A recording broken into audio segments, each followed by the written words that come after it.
sit. This is Casper. This is Casper's roadmap to success. He is a great dog. I never, you see he's got some spots, but I've never met a white Shiba Inu, and your name is appropriate for you, buddy. So in this, basically, we started off talking about exercise. A lot of dogs are under-exercised. And so, well, basically, we went over some creative ways of exercising. One of the things we talked about was sit. Remember, always give the treat and say the command word after the treat goes in the mouth, and just the command word. Don't say good sit or Casper sit, just sit. So a lot of us, when we're walking our dogs, we think of the locomotion or the movement as the actual burning of energy. It's actually burnt for the dog. They burn more energy by sniffing on a walk than they do from the actual walking. So what I usually recommend people do is when they're going for a walk is to come up with a duration. If I'm going to walk for 30 minutes, well, I'm going to walk for 15 minutes down this side of the street, and the dog can sniff within reason, as long as it's not dangerous, as much as it wants. Then when we get to my timer goes off, I cross the street, so we have fresh sniffs, and we walk back the other way, and the dog gets to sniff again as much as it wants. It's more draining. Yes, I can't give you that because that would be kind of a little bit rewarding the wrong thing. Remember, anything your dog is doing when you pet it or give it attention is what you're rewarding. So if I petted him while he was nudging my hand or pawing at my hand, I'm saying I like that. All right, so basically for exercise, yes, you're such an awesome dog. For exercise, when you're walking him, have that in mind. Other things you can do is the retractable leash. I would recommend probably only using that for the stairs I'm going to talk about now. I would just use a regular straight 6-foot straight leash for the walks. And do you use just the collar, or do you use a harness? Collar. Collar's fine. All right, so basically the doggy stairmaster, I like to call it. I show the dog I have a treat. Throw the treat to the bottom of the stairs. Now, Casper lives in an apartment, so we don't have stairs inside his house, so that's why we use the retractable leash to make sure he stays safe. We got to be responsible. So we throw it to the bottom of the stairs. When he licks it up, come up with a funny word that means to go down the stairs. I used to say like Jamaica, Mexico, Venezuela, whatever word is you want that makes you smile. Remember, treat goes in the mouth first, then we say Venezuela. Then we call him back up, give him another treat, maybe call it Canada or North Pole or Aspen, whatever you want to say. So we have a command word that means go downstairs and a command word that means go upstairs. And with an empty stomach, the first time we do it, we throw those treats up and down the stairs until he's like, you're crazy. But down there 72 times. I'm not going down anymore. It's not worth it.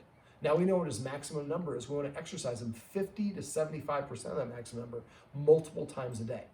Now, because he's a little bit reticent about meeting new people, what I would recommend is you exercise him on the stairs like that first. Now, he needs about 10 minutes to recover after he gets done exercising before something else happens. So maybe if your friend's coming over, say, hey, man, text me when you're at least 15 minutes away. So your friend texts you, you immediately go there on the stairs with a retractable leash, throw it up and down the stairs. I'm guessing his number's probably going to be in the 20 to 40 range, something like that. Probably only takes you 2 to 4 minutes to do it. Bring him inside, back inside, let him kind of sniff, watch a little TV. Don't be waiting, standing at the door. Sit down, relax. And then when your friend comes, what I would do is kind of do what I have in that video of Aggie that Taylor shared with you. So basically what it is, you're going to go outside and maybe give the person some warm Chipotle chicken. These would probably work as well. Now we're getting into winter time, so it's going to be a little challenging. Don't only do it, don't do it in snow, you won't find them. But the idea is to make a trail of treats, and then when he actually approaches the person, he's going to approach from the side and behind. And the person would just go hold the treat out. I usually hold it like this, and with a flat palm up, and the dog comes over and gets it on his own and then walks away. And the guest doesn't try to look at him, talk to him, pet with him. I'm going to have you watch that video. Give me a call if you have any questions about it, but that should be pretty illuminating for that. So, all right, so other things we do for exercise, a snuffle mat. Remember, Snuffleupagus. You can make one of those. Just search for how to make a snuffle mat or buy one on Chewy or Amazon. And basically, it looks like a floor mat with a lot of steroids, carpets on steroids. And so it's got all these tassels. You kind of work his food in there, and then he's got to go and use his nose to find it, and then move it around to lick it up.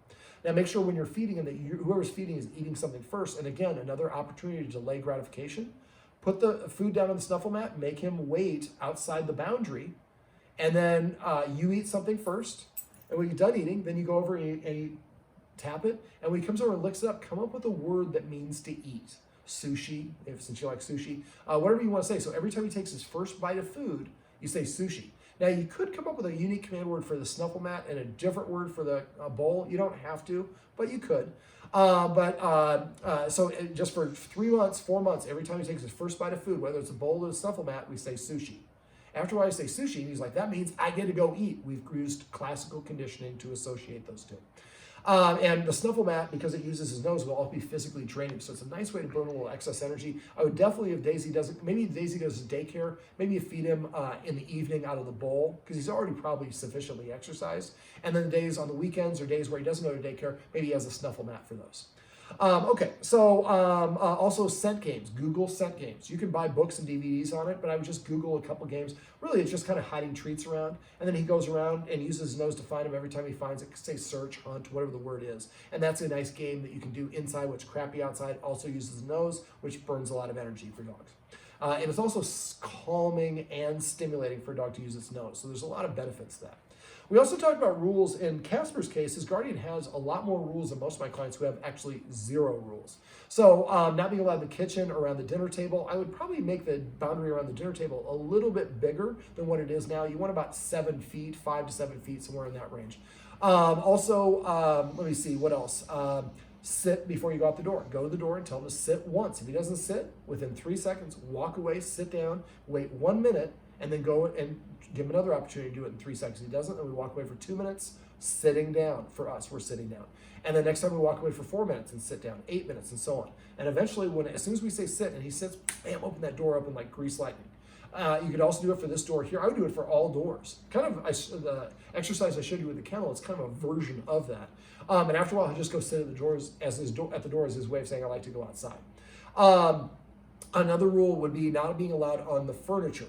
Now, we're going to make the bed an exception because there's a very important part of this equation who I've been told would not be happy with giving up the dog being on the bed. And he doesn't sleep in between them, which is okay. And he sleeps in a place where they want to designate. What I would say is he's not allowed to get on the bed until you invite him up. And when he does, come up with a command word for that as well. Maybe call it Holiday Inn or whatever the word is. And so if he gets up, then we throw the treat on the ground. He gets down and licks it up. We say off. And then at that point, we're going to kind of block him if he tries to get in. We get in our PJs. We get in bed. We do whatever we want to do. When we're ready, we call and invite him up. So we go first, which is the leadership position for dogs. And he has to practice some self-restraint. Just because I want to go up there, I have to wait for my humans to give me permission. And then it's a privileged position. And so it's kind of more of a reward being able to get up there. Now, the other rule that a lot of people don't like is not being on the furniture. And I'm not saying that every dog needs to be off the furniture. For dogs, the higher they sit, the more rank or social status that they have. So sitting at the same height as us says that we are peers. And for dogs that have a little bit of protectiveness traits going on, which he has a little bit, not a ton, but he definitely has some, I think that's a contributing factor. We can always love and go down to his level. He just can't come up to our level on the couch for a minimum of 90 days, or as long as these problems are still going on. But remember, like we talked about off camera, rewarding a dog by breaking a rule is very confusing, frustrating, and it can cause a lot of problems. So if you do want to reward him, don't let him on the couch, pet him. Do things with. If you want to let him on the couch, it's because you want to let him on the couch, period.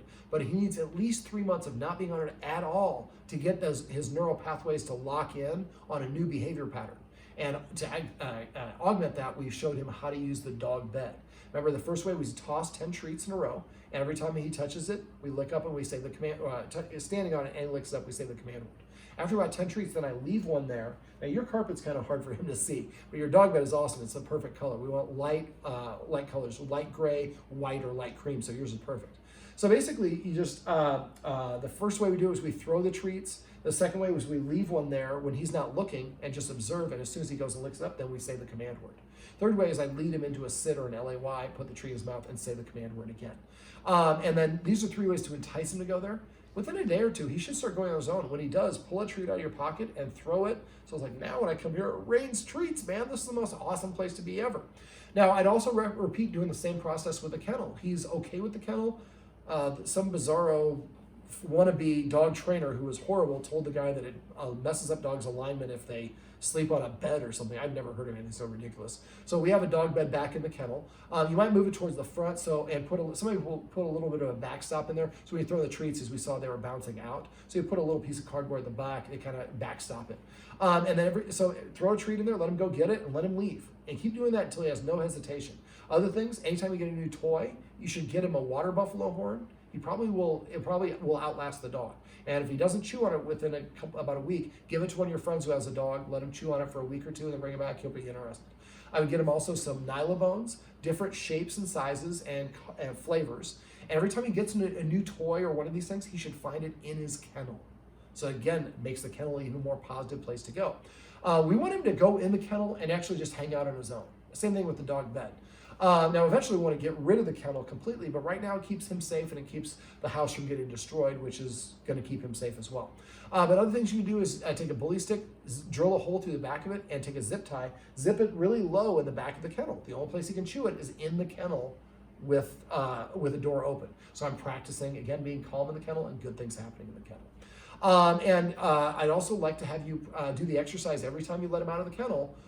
Open it and insert yourself and wait for him to stop moving around, then take a small step backwards, left foot, right foot, pause. If he tries to come forward, you march forward right away to block him again and wait for him to stop moving, then step backwards. Make sure he's looking at you every time you step backwards. And don't let him escape. So if you get to longer than a foot away, he keeps on escaping, maybe just make it 2-inch step back, 2-inch step back, 2 inch, so you're only 6 inches away. And as soon as he LAYs, he gets freedom.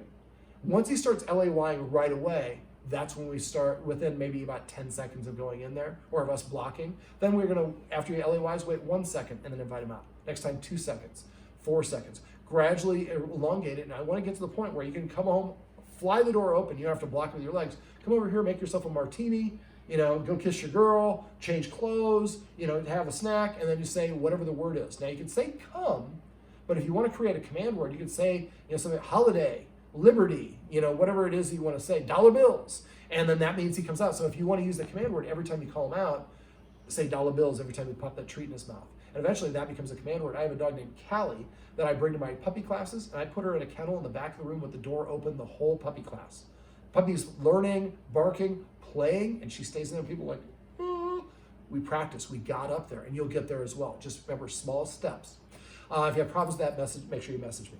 Also with him, remember, every time that he flips over and gives you his full belly, if he does it immediately, we stop petting him. And then wait for him to kind of right himself. Somebody's pretty comfortable now. We love it. And when he rights himself, then reach again. And if he starts rolling over, pull back. You'll have a whole bunch of back and forth that way, but eventually the dog learns, if I just stay on my side or on my haunches, the petting continues. As soon as I get my belly, it stops. Because that's an insecure body mechanic, and we don't want to reward anything that he's doing where he's insecure. It's important to remember, anything your dog is doing when you pet it is what you're specifically rewarding, including unbalanced states of mind like excitement, fear, stress, anxiety, and insecurity. And so, all right. So let me see, what else did we talk about? We talked about petting with a purpose and passive training. Petting with a purpose. If he comes up and jumps up on us, now jumping up can be a way of claiming. So if he jumps up on me, what I do is cross my arms and I freeze and become boring. When he jumps down, ask him to sit, then ask him to lay down, and then pet him. If you pet him or treat him for getting down, he'll just jump back up to get the down again. And so we want to have a stopgap measure, 1 or 2 other exercises. So if you want to pet him, you tell him to sit, or if he nudges you, or jumping up is different. But if he nudges you or paws at you or barks for attention, we don't do anything. Leaders tell, followers ask. So what we do is when he gives us an order, he nudges me, says, pet me. I say, give him a counter order, tell him to sit. If he sits within 3 seconds, I pet him under his chin and say, sit. And I pet as much or as little as I want. If he doesn't sit, I play hard to get. It works great for dating, it works great for dogs too. Show him, I got other things to do. I made you number 1 on my list, but if you don't want to pay attention, I can watch Grey's Anatomy or whatever it is that we're watching. And so after a while, he'll thirst for that affection. And what will happen after a while, he goes, every time I come to him, if I tell him what to do, nothing happens. But if he tells me what to do and I do it, I get rewarded. I can't tell him to do anything anymore. I have to ask. And better than ask, I have to pay for the privilege of their attention now. And I pay for it through a currency of obedience. And he will start coming and sitting in front of you to prepay for the attention. When he does, make sure you do recognize and pet him under his chin and say, sit, or whatever it is. If he's already sitting, ask him to sit over here, ask him to lay down. Sitting and lay down are the 2 things I want to have him do, because those body mechanics are significant as ways of telling us that the dog is comfortable or relaxed or not challenging us. Now, even if you want to pet the dog, he's not nudging you, still tell him to sit. If he doesn't sit, no petting. After a while, like I said, he'll become thirsty for that. And if you get in a habit of petting with a purpose, it becomes a micro dog training session that boosts the dog's confidence because it's earning the pets versus being given them. It increases the dog's respect for you as authority figures. It helps it practice a little self-control. And as a bonus, it helps it practice sitting. He can sit great, but if there's a dog nearby, it's harder to sit, or people are walking around the apartment or whatever it is. So the idea is to help him practice some self-control for that. Carla's on her way down. Okay, awesome. So we have one of his favorite people is going to come walking in here in a minute. He's probably going to be excited. She's probably going to pet him. She doesn't know any better, but she'll be watching this, laughing, go, well, now I know. So when you come home, if he's free, you're going to ignore him. Pretend like he's invisible. And as soon as he settles down, you're going to reach for him, and he's going to start wiggling, pull your arm back, and continue doing what you're doing. Don't say no. Don't get mad. Again, operant condition. We're saying when you get calm, we pet you. That's okay. This is just for you. And when you're excited, hi Carla. When you're excited, you become invisible to me. And after a while, he'll start emulating the behavior that gets him the attention.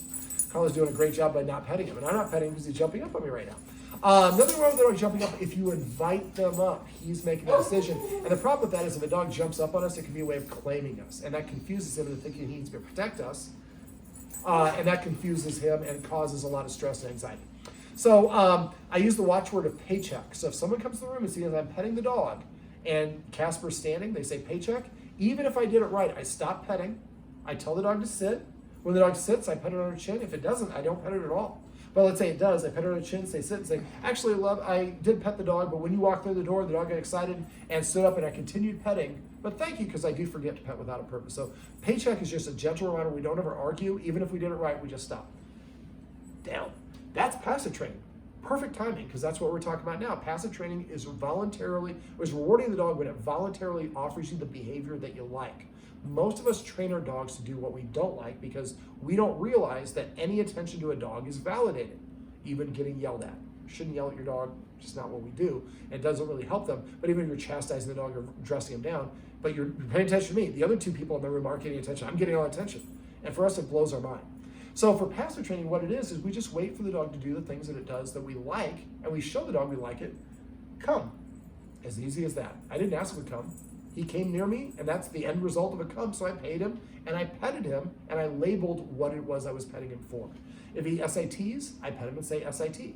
If he LAYs, I pet him and I say crash. The guardians here say down, and he responds to it. That's fine. Down. That's so perfect. So now we're showing him through our actions, these are the things that can get my attention instead of jumping up, barking, and doing all the rest of that stuff.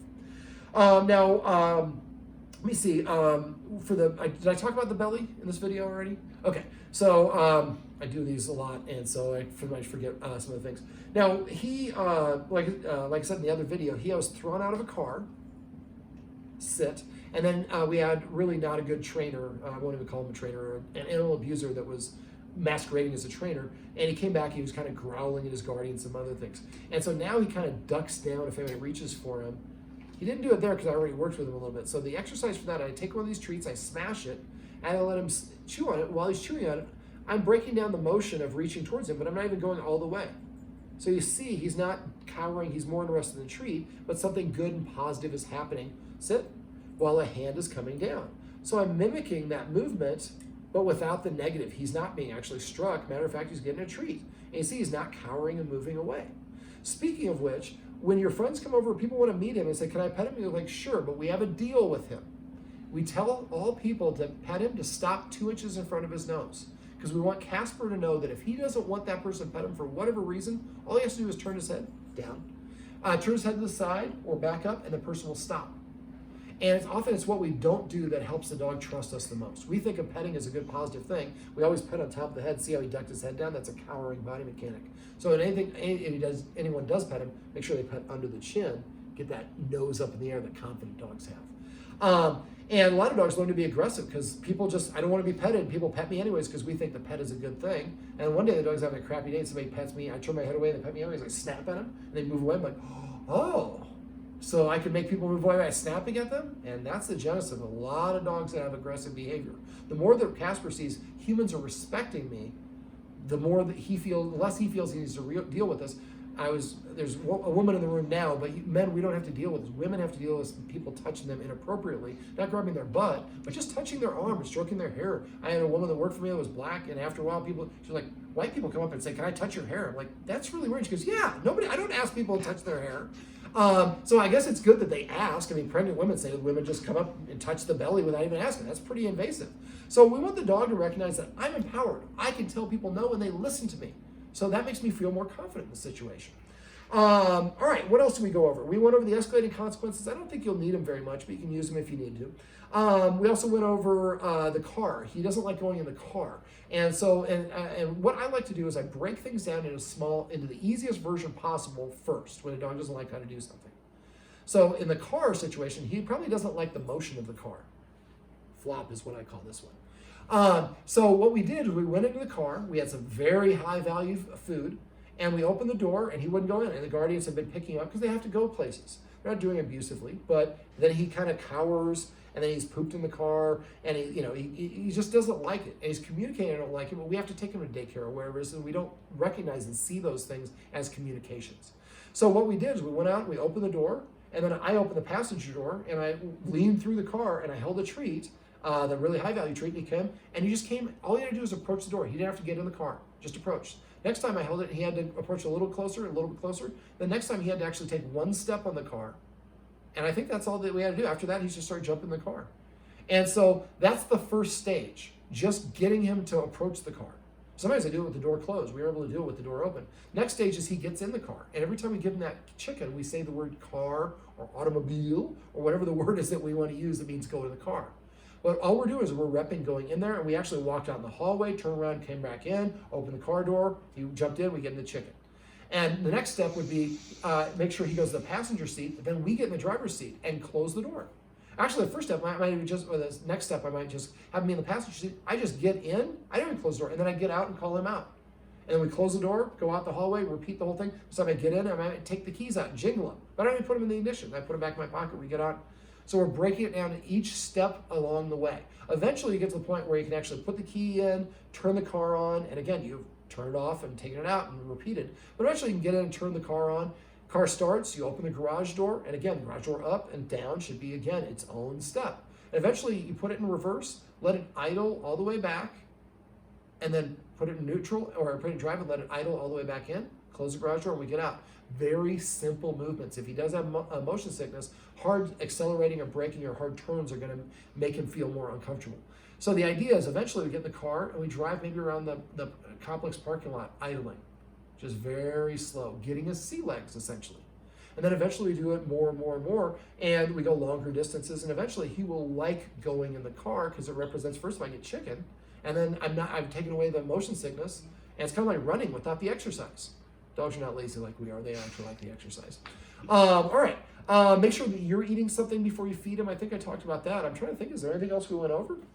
I don't think so. I think that's what we did. Okay. So the video above this one is going to talk about desensitize the dog for the triggers. Like I said, if you have problems or forget about how to do the kennel, let me know. I have videos I can share with you and show. But if you go to, we already shared that video with you.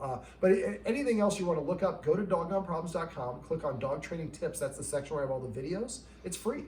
You don't have to email address or anything. On the right side of the box, on a laptop or a desktop, it'll be on the right side. On a phone, it'll be at the bottom of the search box. And just type, and one of them is also an email, so just type the right one.